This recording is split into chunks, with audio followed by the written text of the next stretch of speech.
Good morning, everyone. Glad you're all here, settling in with your breakfast or coffee.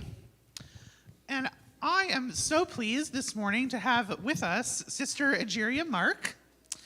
Sister Egeria is a dear friend of mine from seminary.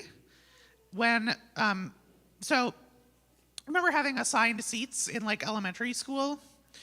So in seminary, we also had assigned seats, but they were self-assigned. And Sister Egeria sat on my left in almost every single class for 3 years. And as that happens, you become really close friends with the people in your row.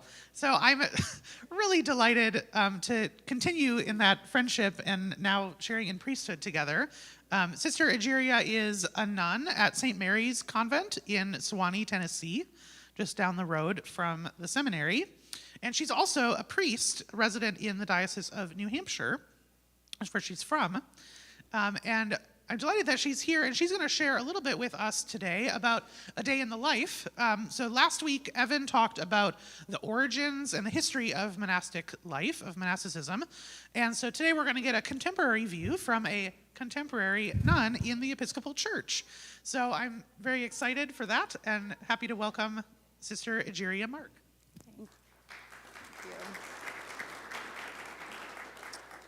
Thank you. This is a fun presentation for me to do. I put it together to address the most frequently asked questions I get. And as a nun, you get a lot of really interesting questions, especially from undergraduates at the college. We told them to ask us anything, and they do. So this is some of the most common questions, the things people seem to be curious about. So as Father Charles said, I'm Sister Egeria Mark, which is a really weird and obscure name and hard to pronounce. And the easiest way that I've found to explain it is Egeria Mark. But I'll tell you, hey sister works just as good.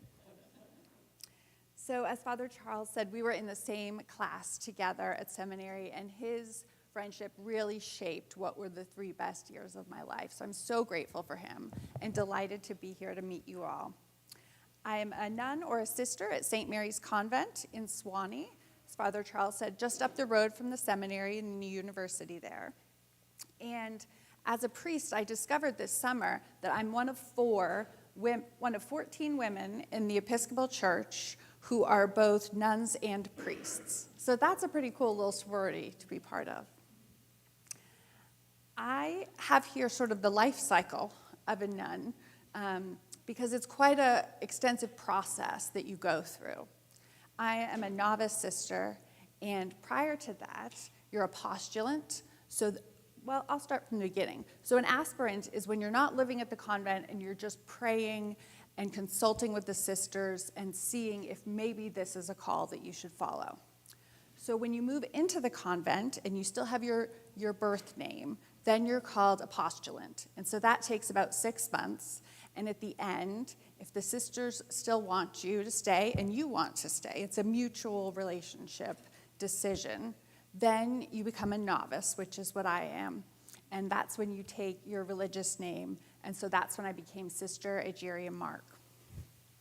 Next up, novice sisters usually take about 2 years.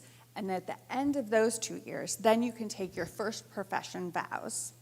And then it's 2.5 to 3 years later, then if you're ready and the community's ready, you can take your life commitment vows. So I am just at the beginning. So a little bit about St. Mary's Convent. It is an Episcopal convent. So if you didn't know there are Episcopal nuns and monks, please tell your friends. We are also a Benedictine convent, which means we follow the rule of Benedict from around the 6th century. We were founded in 1856, so we're the oldest Episcopal monastic community in the U.S., which means that we beat the boys. The monks came after us, so we're very proud of that. We're known for, some of our sisters were the martyrs of Memphis, which is within lesser feasts and fasts. There's a day dedicated to these sisters who were up in Sewanee, safe on the mountain, but down in Memphis, yellow fever epidemic was going on, and the sisters left the safety and went and took care of children who were newly orphaned. And all but one of them did pass away doing that nursing work. So we're very proud of them, and we honor them every year on their LFF Day. It's an exciting time to be at St. Mary's Convent because we're growing with leaps and bounds. Somehow, we're not sure why, but we're loving it. So I moved in about 13 months ago. And so right now, we have 2 life-professed sisters who are in their early 70s. And then you have me, and I'm 42. And then Sister Hannah, the prioress, is 39. And then Sister Felicity is in her 20s.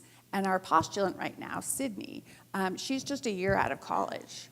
And we have 2 or 3 other young women who are aspirants at this time and just starting the process. So it's really exciting time to be growing.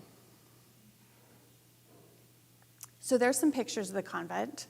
That's our chapel, and the convent building itself is sort of connected to that. On the right side is our view from our back porch, which we're so lucky to have. And then there's a group picture of us in the middle. And like I said, so Sydney's in the white shirt, and so she's the postulant who just joined us in August. And she was actually in our internship program. So for the format of the talk, I figured I'd just go through a normal day and we'd sort of learn about things as we go. So first off, the morning formally starts at 7 o'clock. That's when we go to the chapel for morning prayer. And following that, we have a service of Holy Eucharist. So here's our chapel schedule for a normal week with us. And as you can see on Monday, that's our Sabbath day. So the convent is closed, and I wear my sweatpants, and we rest. And that's a day where you could get lunch with a friend kind of thing. So the rest of the week, we're in chapel 4 to 5 times a day. We do morning prayer and evening prayer and noonday prayer as found in the Book of Common Prayer. It's the exact same liturgy. And then we have Eucharist afterwards. And so sometimes I'm the priest who celebrates Eucharist, but at most once a week, because we have so many other wonderful priests willing to come in and serve with us. And we're really lucky being so close to a seminary. We end the day with Compline during the week. And on Saturdays and Sundays, our evening prayer is an evensong with incense. So, after Holy Eucharist, we have breakfast together, which is a great time to talk about Benedictine hospitality. Because if you're familiar with the Rule of Benedict at all, he wrote a lot about how you have to welcome the stranger as a guest, as you would welcome Jesus. So one of our ways we do that is anyone who's staying with us or anyone who came to chapel with us is welcome to join us for breakfast in the morning. And we're so lucky we have this beautiful dining room, as you can see in the photo, just has this great view. And so on Sundays, the whole dining room is usually filled, which is lovely. And then during the weekdays, just sort of one of the longer tables we gather. And so we have some photos from events in the past year. So after breakfast and after breakfast cleanup, we have our morning meeting, which is where the sisters and any postulants meet. And we start off that meeting by doing a little bit of the Rule of Benedict. The prioress will read it out loud just to keep reviewing us. Because if we do that every weekday for the rest of our lives, you really start to internalize what Benedict was trying to recommend in his rule. And like I said earlier, the Rule of St. Benedict is from the 6th century. And one of the neat things about being a Benedictine is that because the Rule of Benedict came before the Reformation, we have very, very similar days to the Roman Catholic Benedictine nuns. And some of the convents in the country are very interested in forming friendships with us and welcoming us to their conferences, which is a lovely gap to bridge. So back in the day, the sisters had a boarding school that they ran and taught at, and that eventually was closed. And so now, Sister Hannah likes to say we're free-range nuns. So we each have different ministries inside the convent and outside the convent. So a few examples of that are on this slide. So we have associates and oblates, which is two ways that people can sort of link up with the sisters and follow the Benedictine lifestyle as the way it applies to them. And so associates work with the sisters to create a rule of life that works for them and their families out in the world. And then they usually come to the convent at least once a year and do a retreat with us. And then oblates is sort of the next level of commitment. It's a 2-year formation period, and they commit to praying the office as we do, but out in the world. So just keeping track of everybody and taking care of them, that's a work task at the convent. Also, there's a whole lot of adulting, which I've been trying to avoid. We have a treasurer, a sister who's a treasurer.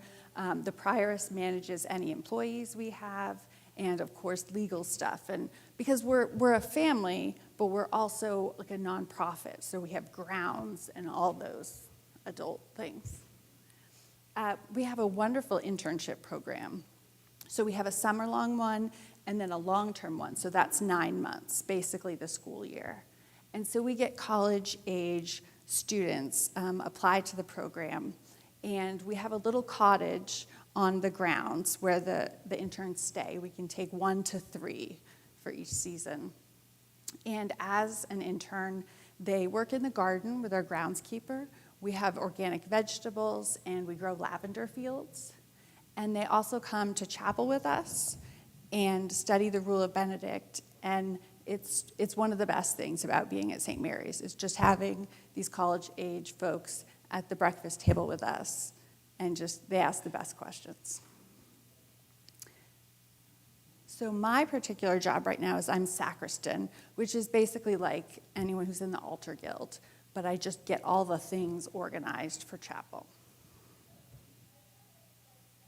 A couple more of the work, the ministries that the sisters do.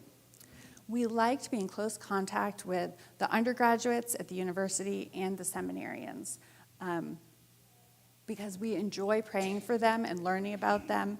And also some of them are very interested in what we're doing and the choices that we have made, which I'll elaborate on. The vows that the sisters take are personal poverty, which means we live with items in common.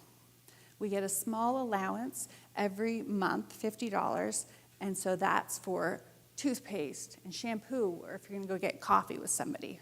So that's why it's called personal poverty. We have enough to eat, we have warm clothes, but ourselves individually, we do not own much. So then we have chastity, which, yes, is celibacy. People always want to know what that word means. Yes. So chastity, which includes celibacy, but it also means being in right relationship with friendships and neighbors that you have. And then obedience is the third vow, which is an obedience to God, and God as mediated through the sisters and the sister who is elected as prioress. So as you can imagine, undergraduates and even seminarians are very interested in why we would want to make those choices and give up those freedoms and independence. We have a lovely gift shop.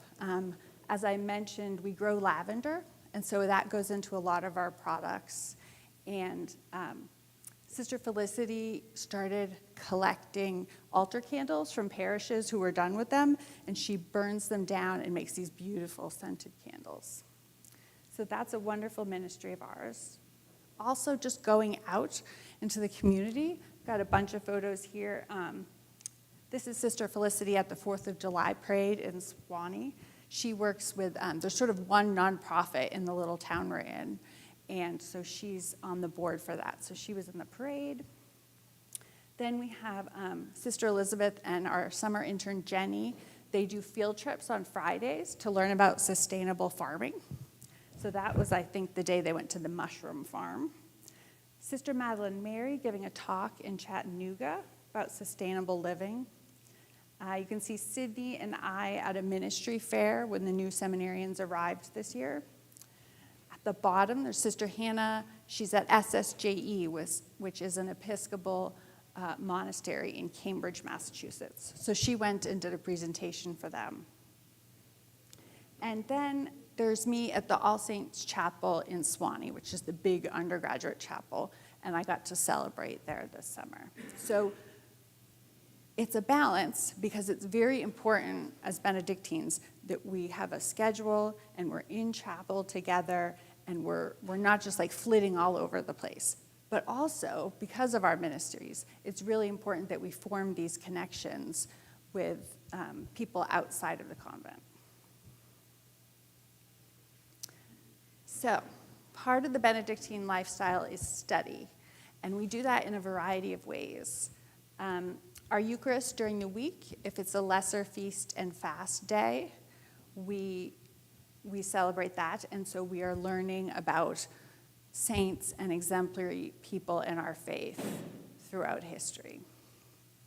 We also have a library. Our Constitution mandates that we have a well-stocked library in the monastery. Lectio Divina, which I'm sure a lot of you have heard of,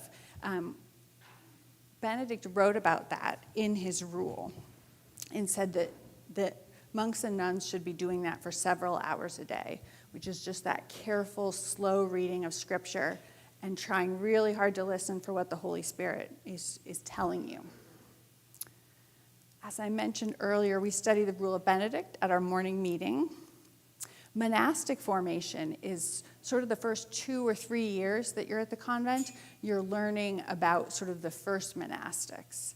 And actually, the talk that Father Evan gave y'all last week, a lot of the sources within that talk are ones that I've studied in the past year. And then we have one thing on Tuesday nights that Sister Felicity calls nun homeschool. And basically, it's these fabulous Roman Catholic Benedictine nuns put together all these videos of lectures, and you can pay into it. And they allowed us, an Episcopal Benedictine convent, so we log in once a week and we get lectures on Benedictine life. And that's really, it's really motivating because it's really fun to see nuns elsewhere trying to learn the same things we're trying to learn. So, part of living in community is that we're all single, but we're living together as a family. And so there are certain things that monastics do in community to sort of, so it's not just all work talk. You get to know people better through sort of recreation things. So twice a week we have formal recreation, which is just an hour in the evening. And sometimes we do puzzles or board games. We do watch quite a few TV shows. Some of the ones that have been going on in the past year include Star Trek, Ted Lasso, that was a big hit, and Somebody Feed Phil, which is this great show on Netflix. So that's a fun and restful thing to do after dinner. Sunday night is movie night, so we alternate who gets to pick the movie. And ultimately, at least 2 or 3 people are disgruntled about the choice. Somebody asked us once, do you all have anything that you all agree on? And we said, chapel, we like chapel. So yes, Sunday night, movie night, and whatever interns we have at the time, they join us. One of the oblates who lives next door to us, she always brings snacks. So it's a fun thing to look forward to right before our Sabbath day. As I mentioned earlier, we like to attend certain local events at the university. People have been to concerts, parish dinners, 4th of July, annual lectures that Sewanee holds. Plus, we do have personal vacation time. And as the sisters say, you need to use all your vacation time because you need a break from us and we need a break from you. So that's partially this is, sort of a work and a vacation trip coming to see Father Charles this weekend. Okay, I'm flying right through this. If you're interested in learning more about St. Mary's, we have a wonderful website, and right on the landing page is a great video. It's a 12-minute video that talks about what we're doing at the convent. We're also on social media, Facebook, Instagram. Some of the ways, if you'd like to be further connected to St. Mary's, is to become an associate or an oblate, and I have pamphlets for that today if anyone's interested or just wants to learn a little bit more about it. Our gift shop is available online if you ever feel so called. And we also really encourage you to let any college-age students you know, let them know that we have our internship program. You do not have to be an Episcopalian to be there. You do not have to be even a Christian. You do attend chapel with us, but a lot of students who were kind of they wanted to do the garden part, but they were a little averse to the chapel part. They've made a lot of peace with God in the time that they were with us because they had space to sort out what God is calling them to and not just their families or their friends, those influences. And you're always welcome to come retreat with us. We have guest rooms that are available to rent per the night, and we would love to have you. And if you're ever just in the Sewanee area and you just want to come by and worship with us, any day but Monday, we have our chapel services going. Okay, I really sped through that. Father Charles said there needs to be a hard stop at 10:45. And I said, that's not a problem. I'm from New England, and we're abrupt, if anything. Okay. He was there. I'll find the microphone and then we'll take it. Okay. So as I said before, feel free to ask questions about anything you're curious about. Sister Hannah and I went to an undergraduate gathering one night, and we told them, like, literally, guys, ask us anything. And whew, it got interesting, but it was great.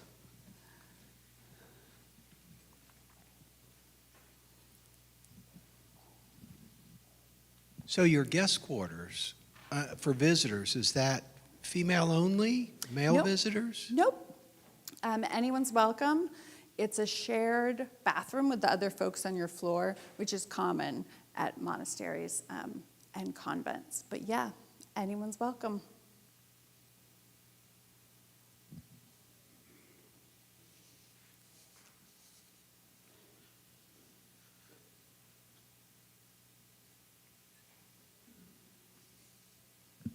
Can men become associates? Absolutely. Absolutely. And oblates. What's the role of technology, cell phones, just trying to grasp? Yeah. Yeah. So we currently, it's very much personal discernment. Like, we do have smartphones because it's hard to travel and do many things without a smartphone. I know a lot of the sisters, if they're on Facebook, they don't have it on their phone, they just have it on their laptop because they feel that they'll stay up late at night scrolling like a lot of people do. But there's no mandated rule about that. Social media has been a great way for us to reach people. Many of our interns, and some of whom are now aspirants, they found us on social media. But we, like anyone, are concerned about how much space and what kind of information we're taking in when you just mindlessly scroll. So we can have social media accounts, we still have our phone numbers, we can text with family members. And it's great that it's not a top-down rule thing because it's better, I think, when we learn for ourselves to have some restraint. And because we're studying ancient monastics and current monastics, and we're striving to convert ourselves into the best version that God needs us to be, it makes sense that people individually sort of let go of things technology-wise, because it really just gets in the way. And I think it's good to learn that for ourselves. Thanks for coming. This lifestyle seems so intriguing. What's the most challenging part you found?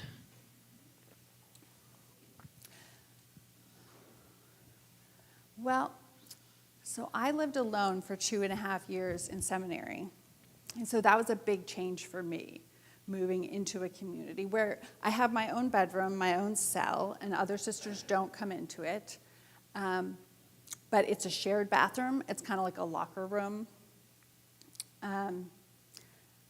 I don't always like the food. It's just all the things that you have control of when you live alone. All of a sudden and like the car that was mine when I joined, the community took it over. So I get in my car and the seat's all pushed forward and I can't fit in and like the radio's set someplace weird.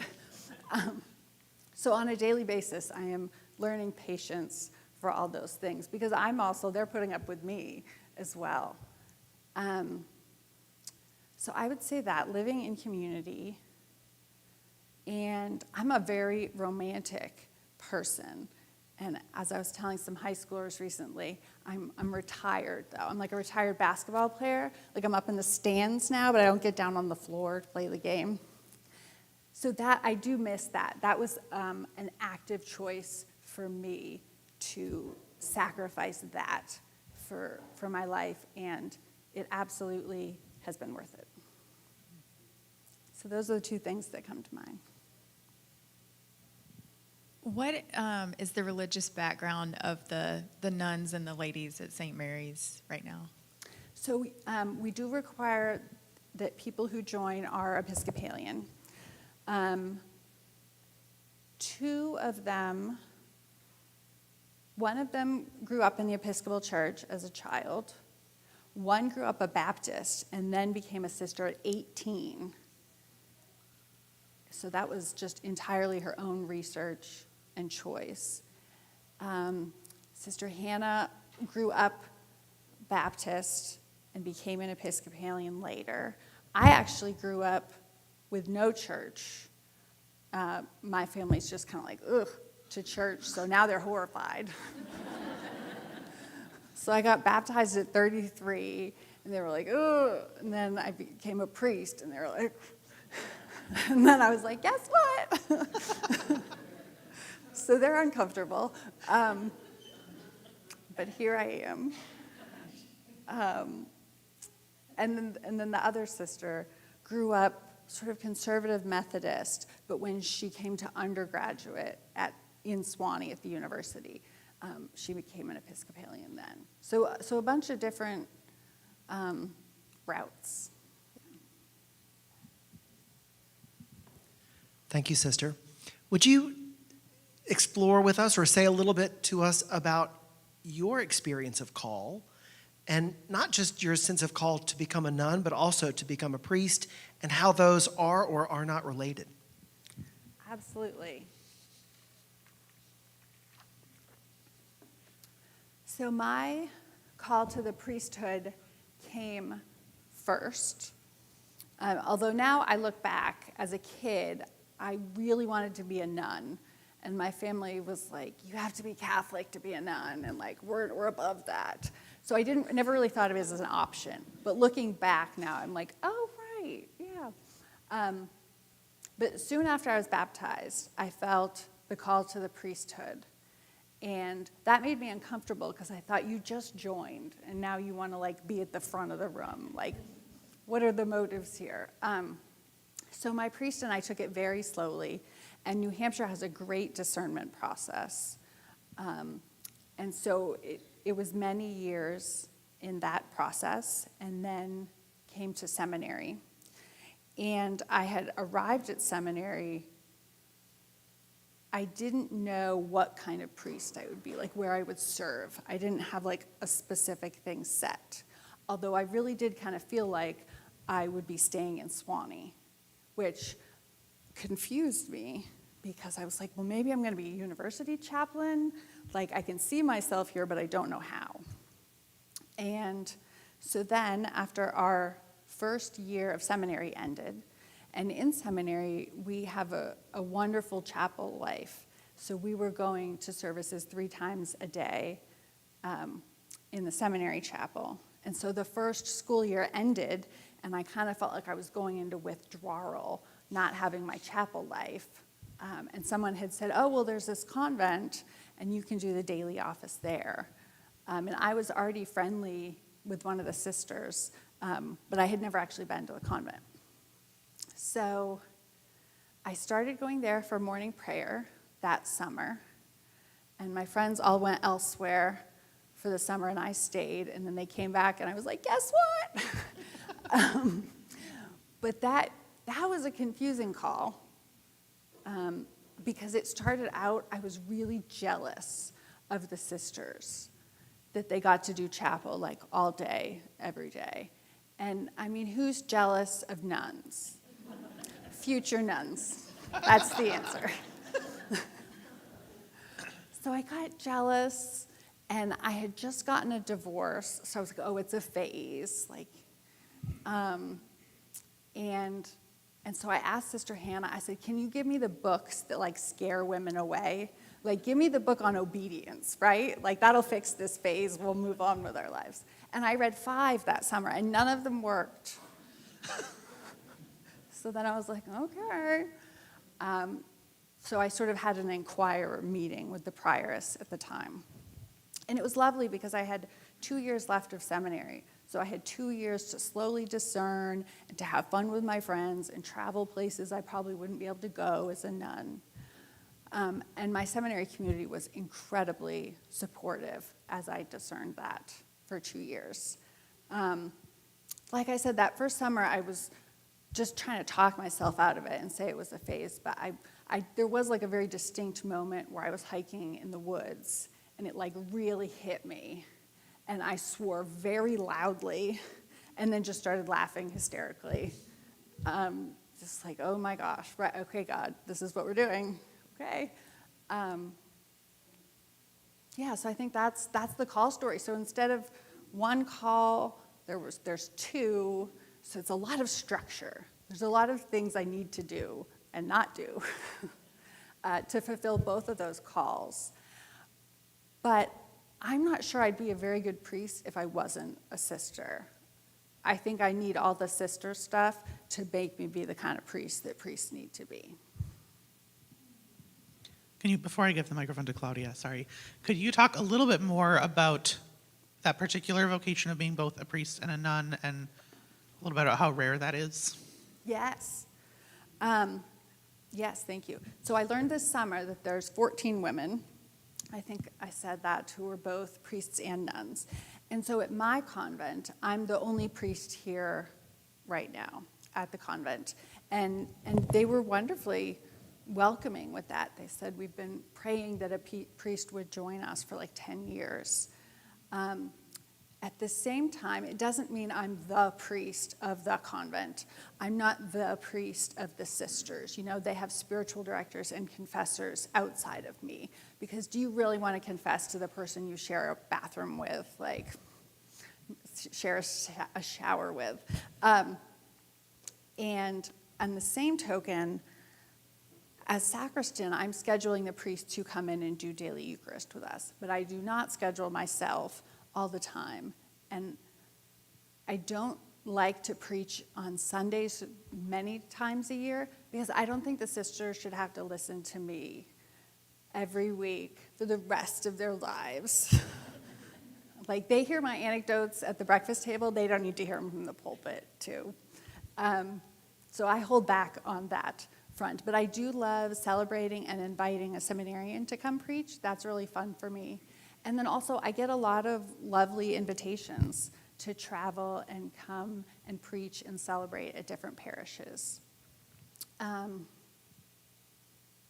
So that's, I know many communities, they'll have like 2 or 3 priests.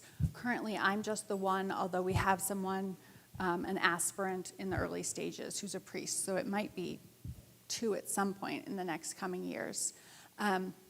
Sometimes people will say to the other sisters, like, well, how come you're not a priest? Like, it's the same thing. Like, you're already super religious, so surely God's calling you to be a priest. And the sisters are really clear in their understanding that it's 2 different calls, that they are not called to be a priest just because they like church a lot. that they have ministries that like priests don't. And so that's an important distinction for us. The name of your community is Community of St. Mary. Do you have any, as a community, any particular devotions to the Virgin Mary? We do the Angelus on the bells, which if you're not familiar with that, it's an ancient prayer.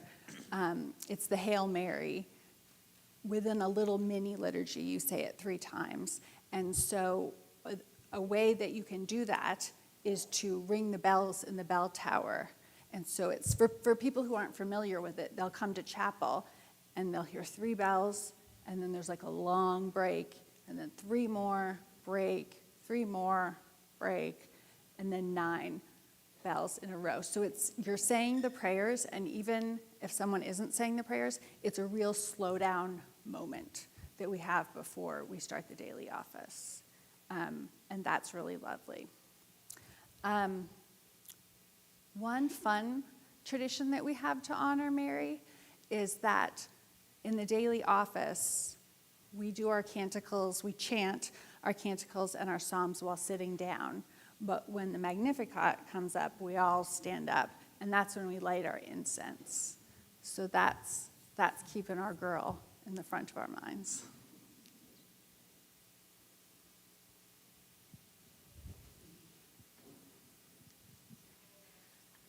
I think the sacrificial elements of being a priest and a nun are evident. What would you say have been the biggest surprises in your life in terms of freedom and joy that this lifestyle has offered you as kind of a gift from God? That's a wonderful question. What's huge for me is that the schedule and the priorities I'm trying my best to keep in proper order. As a result of that, I have much more mental clarity, which is wonderful. In my prayer life, it feels easier to feel God nudging me in a certain direction. Creatively, I love to write, and creatively, I feel like my writing is going so much better. I have less time to do it, but it's much more productive. And I love writing sermons, and coming up with one, putting it together, has gotten much easier. So that was a surprise to me. I'm noticing changes in myself, being more patient and being a better compromiser, because you just don't want to go through your daily life being like, well, that's done wrong, and I like it this way, and you forgot this. That's just a horrible way to live. And so I'm surprised at my growth in that matter. I thought it would just be a matter of keeping my mouth shut, but I actually am, I don't have as much to say as I thought I would. And I'm proud of that. And, well, the best unintentional sort of side effect is that my friends are really proud of me. And that means the world to me, especially, my parents don't quite get it. And so to have seminary friends who are proud of me, that's just icing on the cake, and was surprising and wonderful.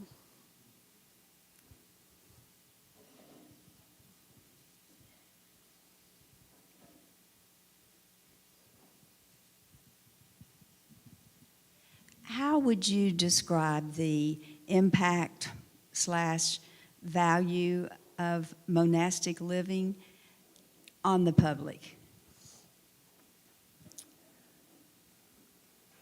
We hear from a lot of people who are not sisters, but who are closely linked with us.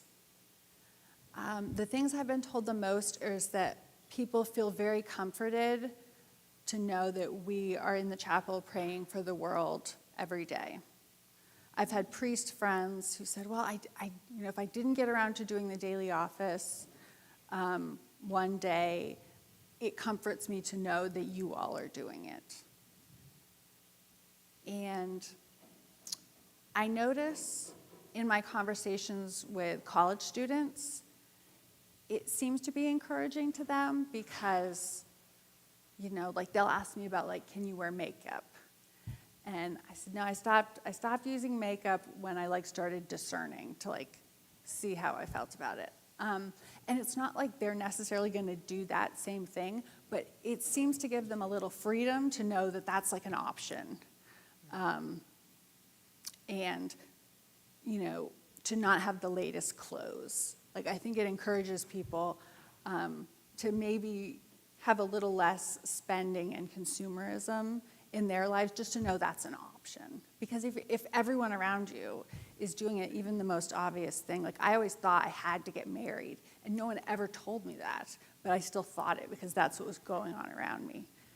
And so it seems to be liberating, especially for young women, to hear that there are other options and that sacrificing some of the things you thought were normal actually is worth it. Like you end up a much happier person. So I've heard that. Our associates and oblates really enjoy coming to retreat with us. They say it's just very peaceful and quiet and slow, and joining us for chapel actually makes their retreat days seem fuller and more restful.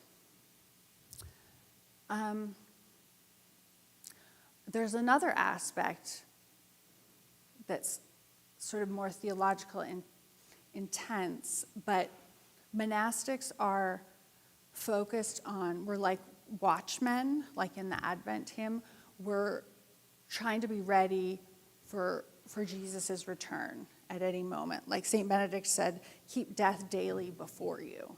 So if you're not so attached to things or fame or success or money, and you're striving to have chaste friendships, which is healthy, non-possessive ones. So the idea behind all of that is to be ready. We're like holding ourselves in readiness for Christ. And I heard a wonderful sermon a couple weeks ago at a life profession anniversary. And the priest preached that without the eschaton, without the idea of Jesus someday returning, monasticism is pure foolishness. So all that to say, I think for a lot of people, our readiness, our desire to be ready and watchful for God is important because somebody needs to be doing it. If that's your theology, then some of us need to be focused on that. And I think we're at our hard stop time. I'll put in one plug before we wrap up. Thank you, Sister Egeria, for being with us.